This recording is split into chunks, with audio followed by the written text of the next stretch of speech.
देखो पालों पर नहीं नहाया तो बैल के बैले रह गए। अरे दूल्हा को पालों पर बैठा कर नहलाया जाता कहता है। और पालों पर बैठा कर नहलाता है, कहता है कि जीवन भर तो बैले था, आज के बाद सुधर जाना।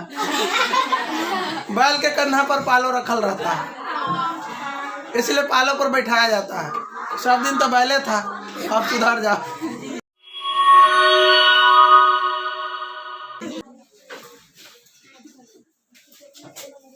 गिनती की संख्या 1 से शुरू करेंगे। 1 2 3 4 5 गिनते जाएंगे तो गिनती की संख्या क्या हो गया? प्राकृत संख्या हो गया। अगर गिनती 0 से शुरू करेंगे, ठीक है, 0 से यहाँ तक चलेंगे तो 1, फिर 2, फिर 3, फिर 4, तो यहाँ से ये पूरा क्या हो जाएगा? तो ये यहाँ से यहाँ तक हो गया प्राकृत संख्या। और 0 से अगर गिनेंगे तो क्या हो जाएगा? ये पूर्ण संख्या। देखो जितना भी प्राकृत संख्या सबको पूर्ण संख्या कह सकते हैं, नहीं? पूर्ण संख्या को प्राकृत कह सकते हैं कि नहीं? नहीं कहेंगे। अरे 0 पूर्ण संख्या है? 0 पूर्ण नहीं है। 0 पूर्ण संख्या है, लेकिन इसको प्राकृत नहीं कहेंगे। लेकिन 1 2 3 4 को तो पूर्ण भी कहते हैं, प्राकृत भी कहते हैं, है ना? समझ में दिख रहा है? 1 2 3 4 प्राकृत में, 1 2 3 4 पूर्ण में, 1 2 3 4 पूर्णांक में भी, है समझ में? तो जो प्राकृत है वो पूर्ण भी होगा, पूर्णांक भी होगा। जो पूर्ण संख्या है वो पूर्णांक संख्या भी होगा। लेकिन 0 प्राकृत नहीं होगा, माइनस वाला संख्या पूर्ण नहीं होगा। आया समझ में? और ये सब संख्या को गिन दे एक साथ, ठीक है?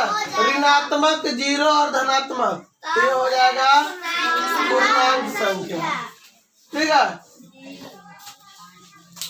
0 से बड़का संख्या, बड़का संख्या n होता है दायां तरफ। ये कौन भाग? दाया, और ये बाया। अच्छा ये वो लिखा गया ना, अब ठीक है।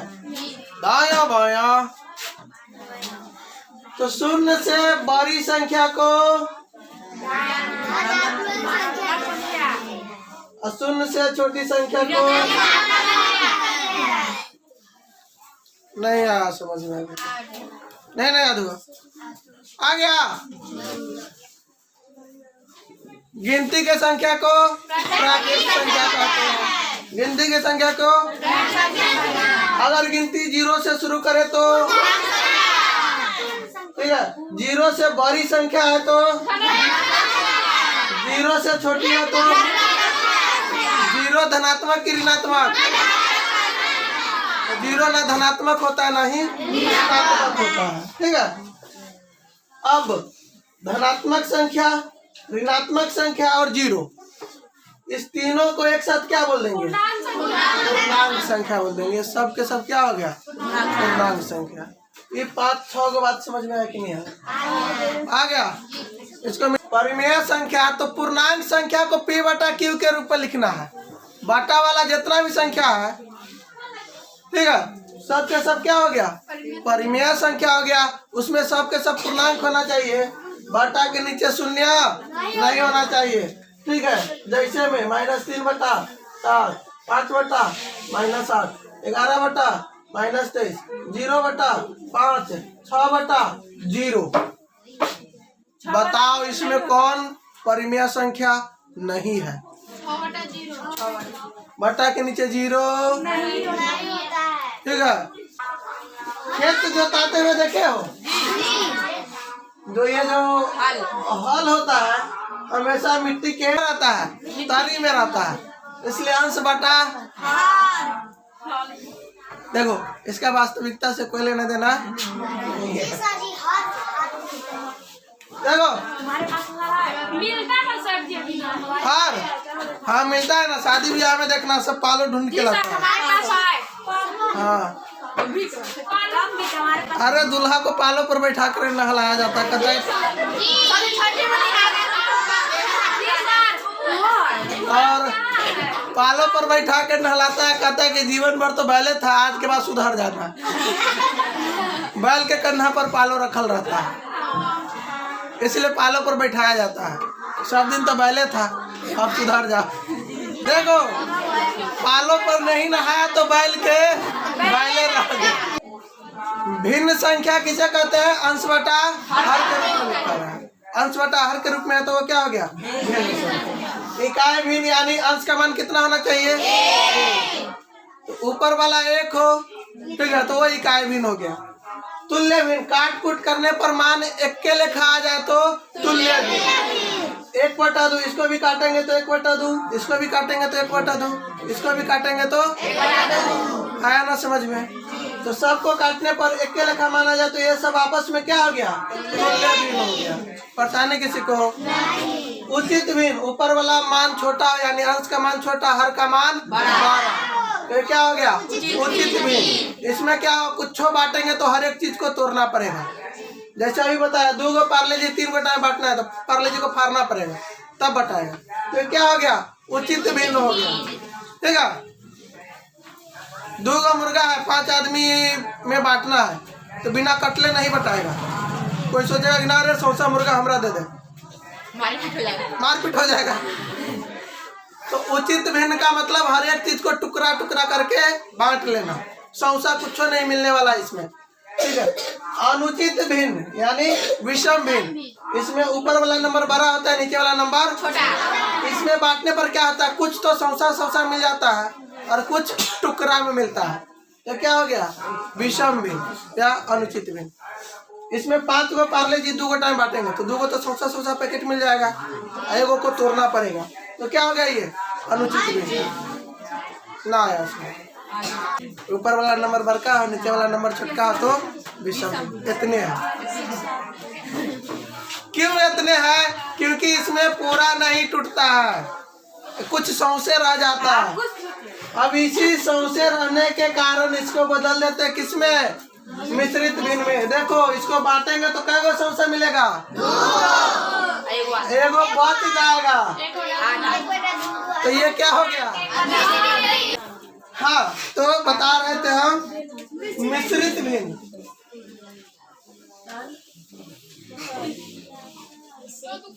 मिश्रित भिन्न 8 के बाद ये 9वां पॉइंट, 10वां पॉइंट, 11वां पॉइंट, 12वां पॉइंट, अब ये 13 कराते हैं इसको। 13 किसमें होता पता है? जब कोई मर जाता है तो उसका 13 होता है। रे भिन्न का 13 हुआ ना होला। जितना भी अनुचित भिन्न है उसको मिश्रित भिन्न में बदला जाता है। अनुचित भिन्न को मिश्रित भिन्न में बदला जाता है। कैसे बदलेगा? बदल के दिखाओ उचित भिन्न को।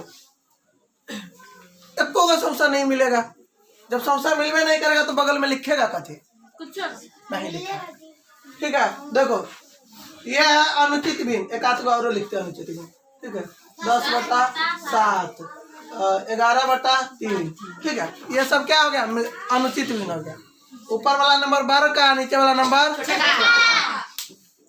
देखो, सामान इतना है खाने वाला, सामान इतना खाने वाला, सामान इतना खाने वाला, इतना में बांटना है।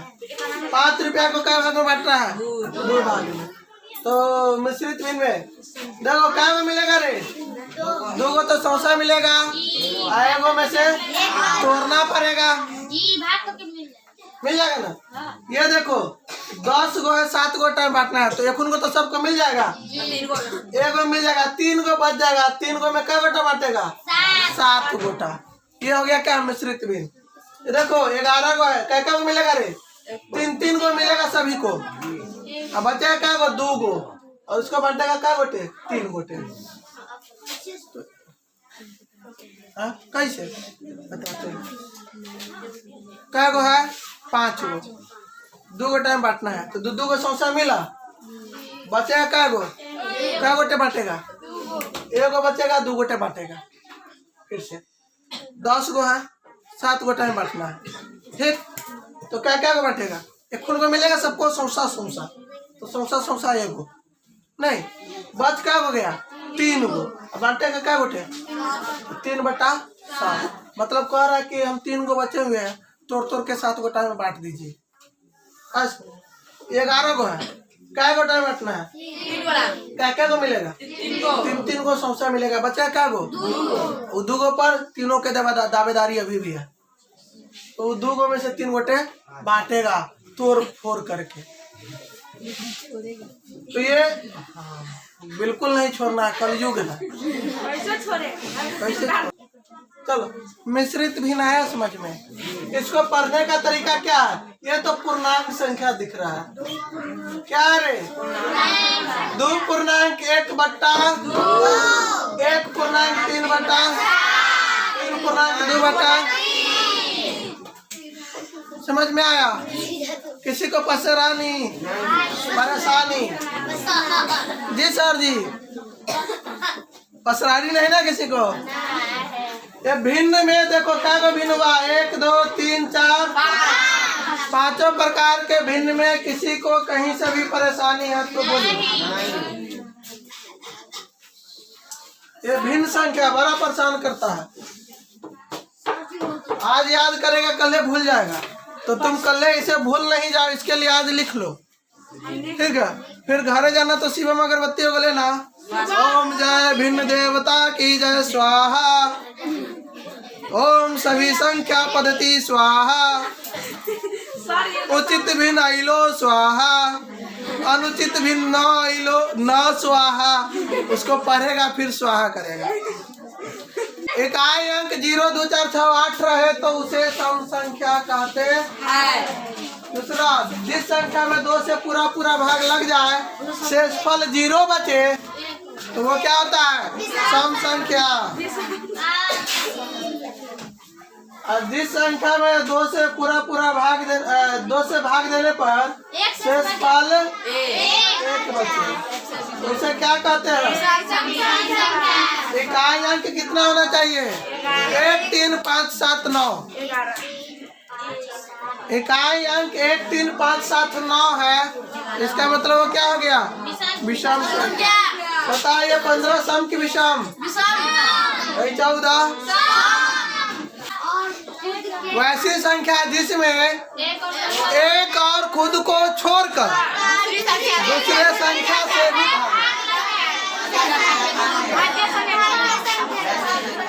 एक और खुद को छोड़कर दूसरे से भी भाग लग जाए। अब चेक करते हैं। 1 2 3 4 5 6 7। एक में 1 से लगेगा, गोली मारो इसको बाबा। 2 में 1 से लगेगा और 2 से लगेगा, तो एक और खुद को छोड़ देना, तो इसको भी छोड़ दो, ठीक है? 3 में 1 से लगेगा और 3 से लगेगा, इसको भी गोली मार के छोड़ दो। इसमें 1 से लगेगा और 4 से लगेगा, इसके अलावा 2 से भी लगेगा। समझ में आया? तो जिस संख्या में एक और खुद को छोड़कर दूसरे संख्या से भी लग जाए उसे भाज्य संख्या। तो बताओ सबसे पहला भाज्य संख्या 4 के बाद 9 नहीं होगा, 9 में 3 से भाग लगता है। आया समझवा में? जिसमें एक और खुद के अलावा दूसरे संख्या से भाग, और सबसे छोटा भाज्य संख्या कौन?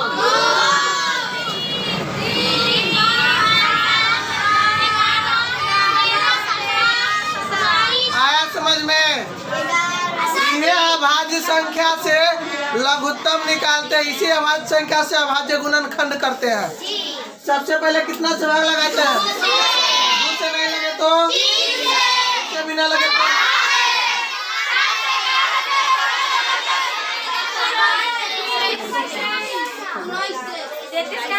लिख लो ना। नहीं 19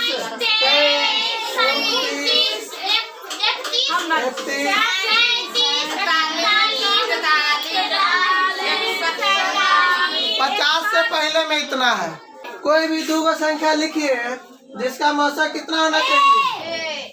बताओ 17 और 15 का मौसा कितना? 1।